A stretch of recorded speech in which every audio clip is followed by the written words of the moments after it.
It was during the Thousand-Year Blood War that he is killed by an unwilling Ichigo due to being half Quincy. And that's what's been troubling me.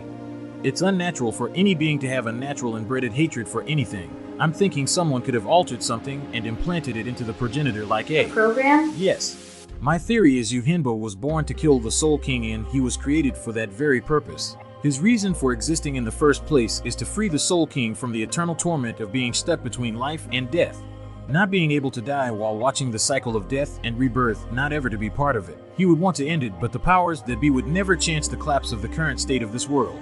So he set in motion events to do what they all feared. And his unknowing pawns in this were both Aizen and Yhwach, whose actions led to his death. That's pretty far-fetched theory, Master WB. This is all information stored in my data files, Master. Even though none who touched the child lived for much longer, the people continued to gather around him. As he regained the fragments of his soul that he had shared out, Yhwach's body began to gain function. In time, when his deaf ears became able to hear, he heard the people had been calling him by the name Yhwach, so he took this as his name. This would have never happened if his powers wasn't realized by those present at his birth. Any other child would have just been labeled dead and the body would have been buried. If this was planned before his birth, then his survival would make sense, as they were influenced to help this child. It's because of his ability that all Quincy's have a fragment of his soul within them. So the sense of bloodlines is meaningless in this case, as those fragments breaks off into the next generation. Eventually, he discovered a much more powerful way to distribute his soul. By engraving a letter, signifying an ability, directly onto another's soul, he could share out his soul more deeply and with greater power. In the 200 years after his birth, Yhwach himself had formed a Quincy kingdom.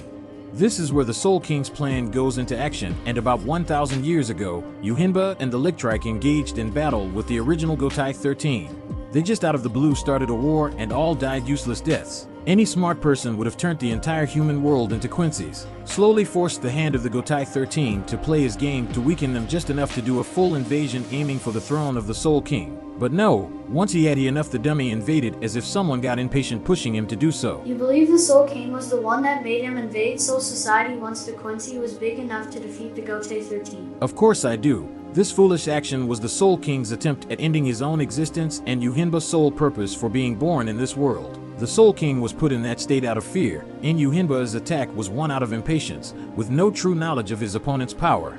However, this was just the beginning, since His Majesty couldn't free himself from the outside. Wait a minute. His next pawn would free him from within. Don't forget to like, comment, and subscribe for more anime one-shot.